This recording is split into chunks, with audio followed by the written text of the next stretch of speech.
2, 1. Blog Talk Radio.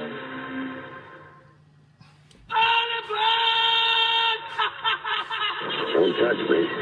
I'll beat your brains out. You believe in miracles? Yes! I mean, you can take a knee and try a 56-yard field goal. This is not Detroit, man. This is the Super Bowl. Let's get ready to rumble. I'm Sonny Liston. I'm Jack Dempsey. There's no one like me. I'm from Nairclaw. There's no one that can match me. My style is impetuous. My defense is impregnable. And I'm just ferocious. I want your heart. I want to eat his children. Down goes Frazier! Down goes Frazier! Down goes Frazier! But that's how it goes. California won the big game over Stanford. I think that the NFL knows what Randy Moss has done with marijuana, and I think the NFL knows what Randy Moss does with marijuana.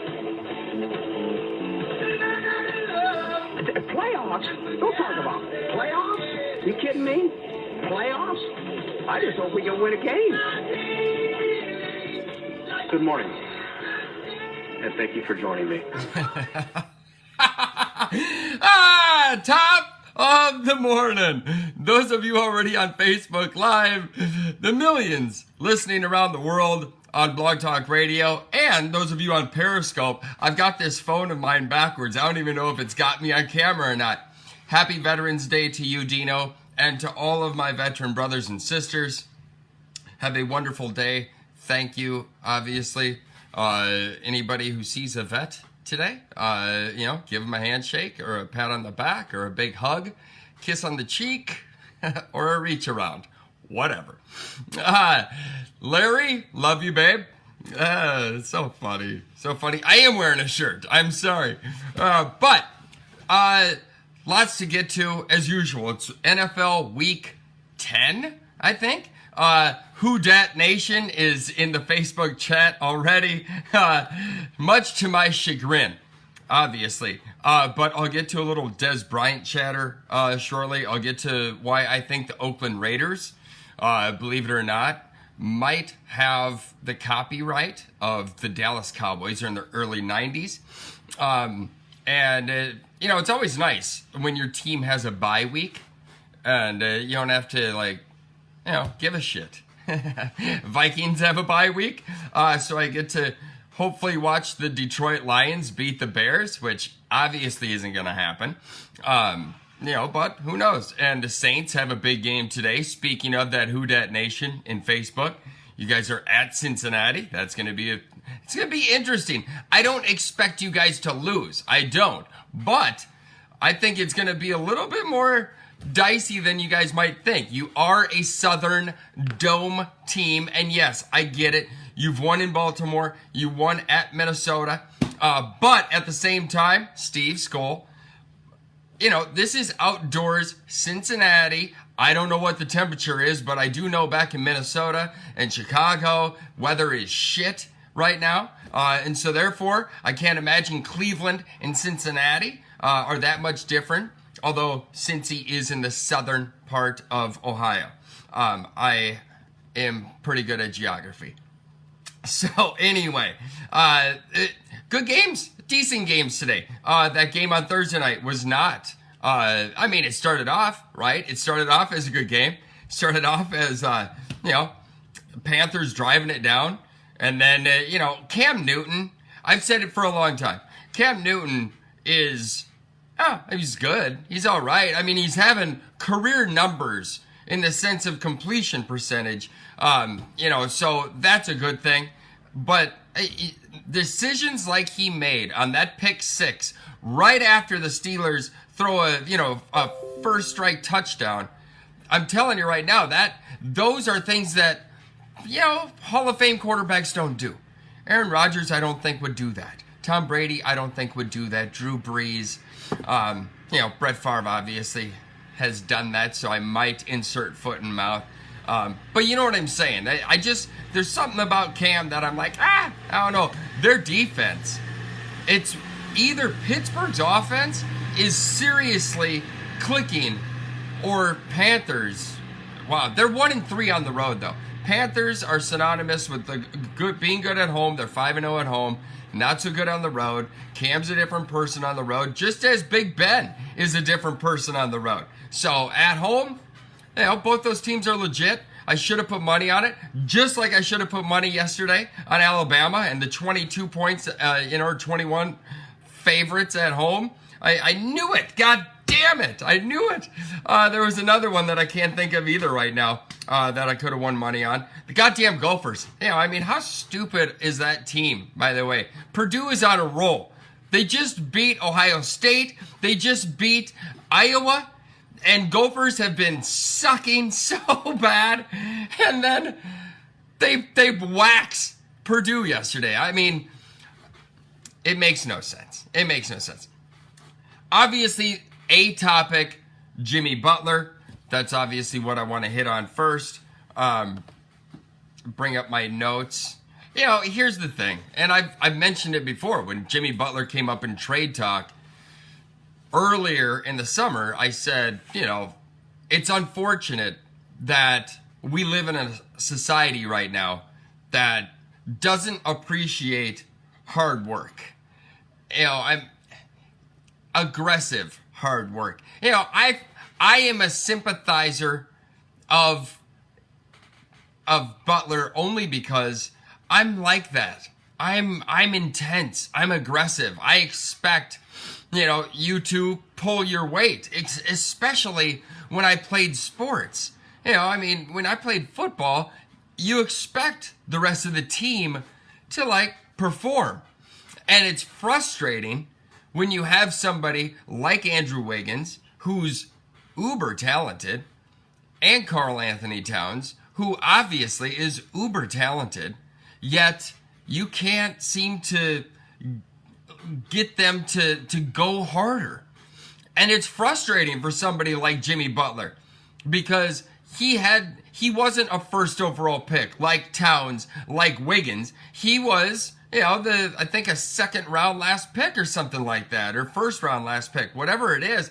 He had to bust his ass, and he still has that in him, but it's just his personality too. It's not he just learned that on the go. He's been like that. I didn't just become like this. I've always been intense. People have always just felt like they're on eggshells around me. And you shouldn't feel that way, but that's how I am. I'm intense, and I'm, let's go. I expect certain things. I'm impatient. And if I was Jimmy Butler, I would have done the same thing. The sad part is that we live in a society that doesn't appreciate that type of personality. They'd much rather be like, oh, no, coddle, and it's all right. No, you don't have to try. The difference is this isn't elementary school. This is like the pros. And Wiggins and Towns are making ridiculous amounts of money. And that might be the issue too, is the amount of money that is in professional sports right now a detriment to the game. And it's not just basketball. We saw it with, in football a lot of times. Albert Hainsworth obviously comes to mind. Jamarcus Russell obviously comes to mind. There's so many more examples that I'm leaving out. And basketball is the same. It doesn't matter the sport. I'm just wondering, somebody like Andrew Wiggins, somebody who Glenn Taylor, the owner of the Timberwolves, had to sit down before they decided to give him a max contract and say, hey, are you in it? Is your heart really in it for us to give you $180 million or whatever it is? If you have to sit somebody down and ask him that question, chances are they're probably not going to, and you'd be better off saving your money, getting something for him, possibly a first round, top 10, who knows? Let somebody else deal with a problem that's never going to get better. And that's my opinion of Andrew Wiggins. Just like you see with Anthony Barr, and I've made this correlation and comparison numerous times. But when you have, I just got sidetracked by something, I'm sorry. When you have somebody with all this talent and they don't push through, like Anthony Barr on the Vikings and Wiggins, it's so frustrating. And then Karl Anthony Towns is just a baby. You know, and that's the other side. It's just like 20 years ago, late in the 80s and 90s, and I know previous to that, but the 80s, 90s, like, they were still, like, fighting. There's still dogs. And that's, you know, Stephen Smith yesterday, who I'm not a huge fan of Stephen A. But, you know, he's a Philly guy, and he's excited because, why? They're getting a dog. They are getting a dog in Philly. And that's what he said. And it's like, being from Minnesota, it's so passive aggressive. It's so Minnesota nice. Like, you see somebody like Jimmy Butler or myself, and you're like, you know, like, they're scared of somebody with that personality. And Philadelphia, they welcome that shit. They're all about it. They're like, yeah, he's a dog. Let's bring him in. And so that also begs the question, you've got Joel Embiid, Ben Simmons in Philadelphia, who Butler is going to. Embiid not so much, or at least I haven't seen it. But Ben Simmons was on yesterday talking about, yeah, let's go. We need this. We want him here. He's going to be good for us. Whereas Karl Anthony Towns and Andrew Wiggins, you knew from the get-go they were just going to be like, I don't like this guy. I don't like him telling me what to do. I don't like it. You know, I don't want to have to work this hard. And that's my, you know, when you have talent that is equal. And to me, honestly, Joel Embiid, Ben Simmons versus Karl Anthony Towns and Andrew Wiggins, talent-wise, athletic ability, basketball ability, I feel as though they're equal. That's where the pro game is so different than the college game and below. It's mental at the pro game. Everybody is the most talented person in the world at that sport, be it whatever. All that happens then is a mental state of, am I going to work hard enough? Am I mentally better? Can I believe that I'm better? You look at Ben Simmons and Joel Embiid comparatively to Towns and Wiggins, I feel as though it will work in Philadelphia where Simmons and Embiid are going to welcome a guy like that. And the others on Philly are going to welcome that. Whereas Wiggins and Towns not only resisted him, but they still resist Tom Thibodeau, the coach of the Timberwolves. It's not Tibbs' fault. I mean, I don't think he's a good coach or GM. I think he runs people into the ground. That's obviously known. But it's on those two. It's on Wiggins and Towns. You are all going to see Philadelphia is going to be really good. Butler is going to be really good for Philadelphia. I think that's huge. And there's a reason Stephen A. Smith is excited. Because you're getting somebody who is so good. And who is so good offensively and defensively. And to mesh in with that team who Philadelphia needed somebody like that in that 2 spot, because Ben Simmons runs the show. And Joel Embiid is ridiculous, but they needed somebody like Butler. Good offensive, great defensive, and somebody with that mentality to come in and raise everybody's level of intensity. Whereas, as sad as it is, in my opinion, that wasn't the case in Minnesota. You expected him to come in and raise that intensity level, raise that work ethic. Towns and Wiggins were like, we're good. I truly believe that Towns and Wiggins care nothing about winning. Zero. That's how it looks to somebody like myself. Jimmy Butler is the bad guy in this, unfortunately, right now. He is the bad guy. That is the perception of Jimmy Butler. Because, heaven forbid, he expected too much and he got in the face of others. Think of this. Think of it. If it was the 80s, Jordan got in the face of his teammates all the time. Larry Bird talked shit to his teammates all the time. Dr. J did it. Isaiah Thomas is widely known for doing that. But now, in the pussy society that we live, heaven forbid, somebody is intense. Somebody has a little bit of expectation out of others. I mean, it's just, and you're so scared of people like that. It's just like, what is going on? What is going on? Why?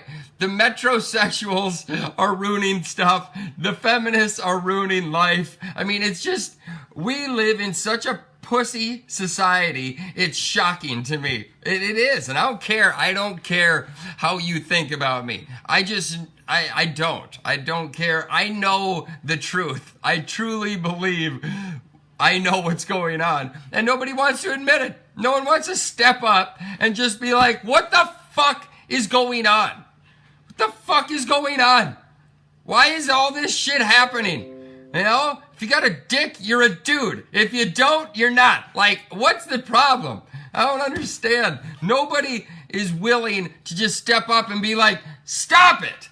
You're not a fucking flower. You're not. You know, like, and that's the problem. This whole situation with the Timberwolves is a microcosm of society. And here I go on a tangent. I know, this guy's fucked up. It's not about that. It's just reality.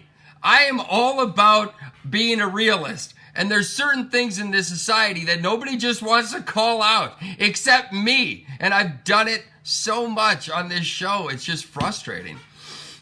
I know, Dino. I know. I get fired up because it's so frustrating. Like, what happened? What happened? Why was it so okay to expect things out of people and to be intense and to be aggressive? You know? And why do I have to change? Why? You know, why can't society change? I feel like I don't want to conform to that PC, don't do that, don't say that mindset.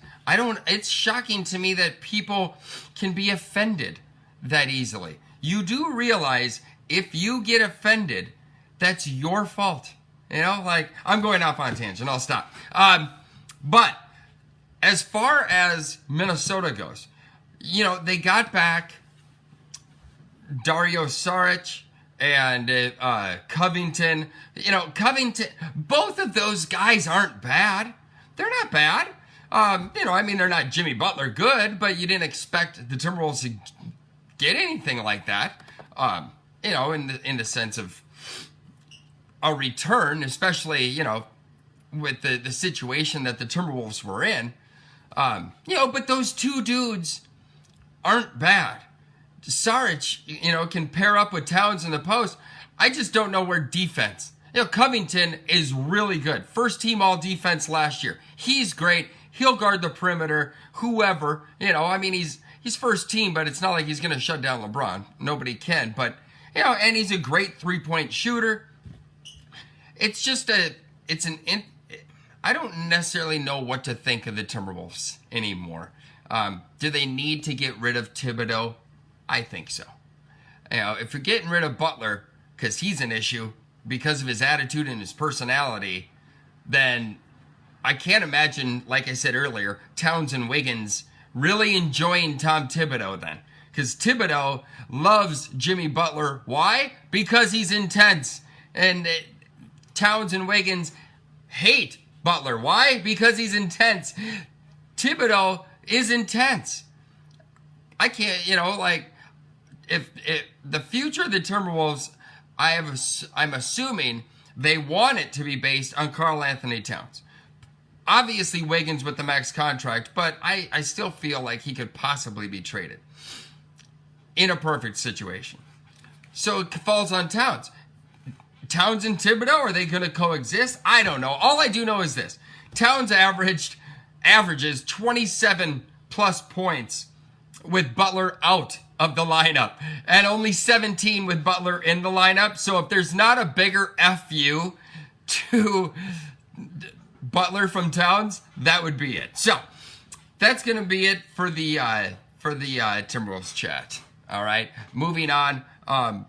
Football Sunday, like I said, Vikings are off, which is great. I don't have to worry about anything.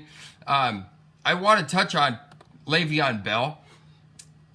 Obviously, now comes out he's not going to the Steelers. And the Steelers have two options, because if he doesn't report, which obviously now it looks like he's not going to, if he doesn't report, this year will get told, not TOLD, TOLLED, and the Steelers still can franchise tag or transition tag Le'Veon Bell. I don't know. You know, that's the craziest part. We sit here right now and we're like, oh, James Conner's ripping it up. There's no way they're going to like try and make a play for Le'Veon Bell. But, you know, just as we see with RG3 in his rookie year and other examples that I can't think of right now, but there's plenty of them, first year people do really well. And then all of a sudden you have tape on him. And I'm not saying it's James Conner's first year, but it's his first year full time. And I love the kid. He's on my fantasy team. I love him. But aside from that, he's a, you know, cancer survivor and a hard worker and just a power runner who can catch the ball. He's a do everything back and he's solid.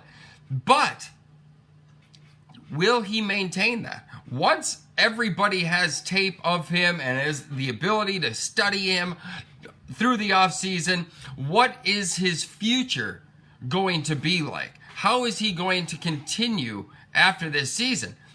And therefore, that's why, is Steelers still in on Bell? Because we know what Bell is. Bell is top 3 running back in the league when healthy.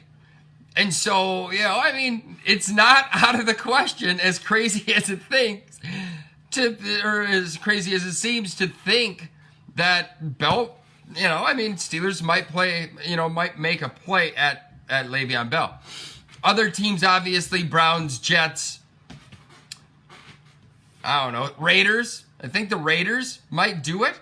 And so that'll be an interesting situation. Speaking of the Raiders, and I can't remember if I touched on this or not on Tuesday night, but I'll just make it brief. You know, if you are the Raiders, and everybody right now is shitting on the Raiders, you know, myself included, they're terrible. They're a dumpster fire. But if you all recall, Peyton Manning went, I think, 1-15 or 2-14 in his rookie season. Troy Aikman went 1-15 in his rookie season. Derek Carr, at the moment, doesn't have much around him. Still a semblance of an okay offensive line. They got rid of Cooper. Marshawn Lynch is on the IR. They don't have much. Defensively, they couldn't stop me. But, like I mentioned, and I think I mentioned this, because of trading Cooper, because of trading Khalil Mack, that's 3 first-round picks right there to go along with their own 2. They have 5 first-round picks in the next 2 years. Just like Dallas had when they traded Herschel Walker to the Vikings, and the Vikings gave him 2 firsts, 2 seconds, and 2 thirds, and built that Super Bowl team. I'm wondering if this isn't the same situation. And I know, you know, who knows? But the NFL draft is exciting.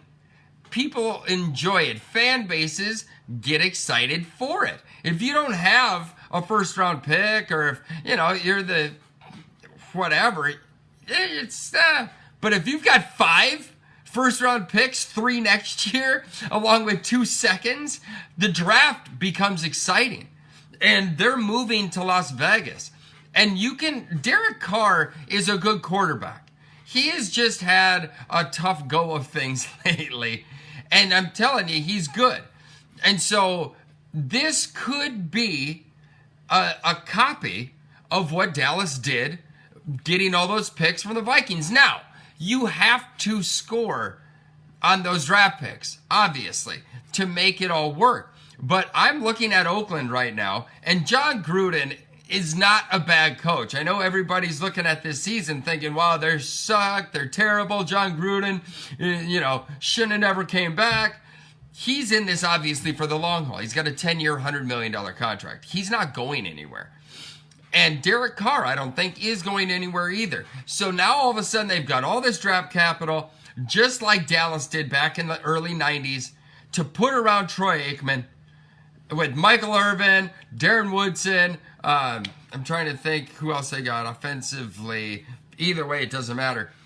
Oakland has the opportunity to do the same thing. You have to hit on your draft picks. But if you're an Oakland Raider fan, I'm telling you right now, I wouldn't be too distraught. You kind of knew this year wasn't going to be great. But it's I don't know. I think it's going to be fun to watch what happens the next 2-3 years with Oakland, especially getting in Las Vegas. Obviously, I don't have anywhere to play next year. I think that's kind of important to mention.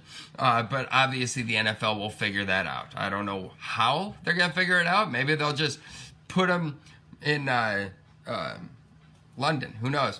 Ryan, thank you. I've got 3.5 minutes to talk about Dez, and it won't even take me that long. I won't even say it's karma, because, I've done, and who knows, there's things that people do that are bad. But people also are just fucking pain in the ass. Emmett, thank you, Tim. Emmett, I forgot about that Hall of Famer, the lead rusher in the history of the NFL. Emmett was one of those draft picks. Thanks, Tim. But Dez Bryant gets traded to the Saints, and I'm telling you right now, I said it, I think on Tuesday night, Saints are trending high right now. They're first place in the NFC. They are doing great things. Their offense is all right. And granted, after Michael Thomas, the next receiver on the team, I don't think had more than 12 catches or something like that, which is shocking to think. I know it's Kamara, after Thomas, but even so, to not have a number 2 and to still produce like they are, that's impressive. But Saints were, they're doing really well right now. And to me, just like Terrell Owens, eventually that kettle is going to pop. And I just, to me, I didn't think it was a good idea to bring Dez, a known cancer, into that locker room. And so they did. And, I was, supported by some seconds. And definitely not by others. But Dez gets hurt, tears his Achilles in the second practice, and I gotta be honest, I'm not like happy and laughing at it, but at the same time, it's like, you know what? That is, in my opinion, what he deserves. He's a dick, and I know I can be, but I'm such a team guy. I believe it or not, like, individually, suck it. But, like, if I'm on a team, I'm all about the team. And, I don't do things to like, hinder the chemistry like he does. And he's a dick. And he's a selfish bitch, just like Terrell Owens, just like Chad Ochocinco. When you bring all that attention to you, sometimes the welcome just wears out. And I am heartless. I am. But that's how it is. And that's why people don't last on the Patriots. Chad Ochocinco, Chet Johnson, Randy Moss. It's like, yeah, bye. You're not, you wore out the welcome. 10 seconds. Blog Talk Radio. Love you guys. Have an awesome Sunday fun day. Enjoy your Sunday football. I will see you Tuesday night. Adios. Obviously, still with you boys on Facebook and Periscope, but I am going to cruise. You guys, thank you, obviously, so much. Go Bengals. Come on, Bengals. Woo, Bengals. Let's go. Pray the Saints lose today. Who dat? Nothing. Periscope. I don't even know if this thing's actually on me. But you guys have a great day. Thanks for tuning in. If you did, it's my first day on Periscope. Whatever. We'll see if it works. So, anyway, I love you guys back. No, you suck. And I will see you Tuesday night on the recap show. Have an awesome night. I love you guys. Bye. Drive fast. Take chances.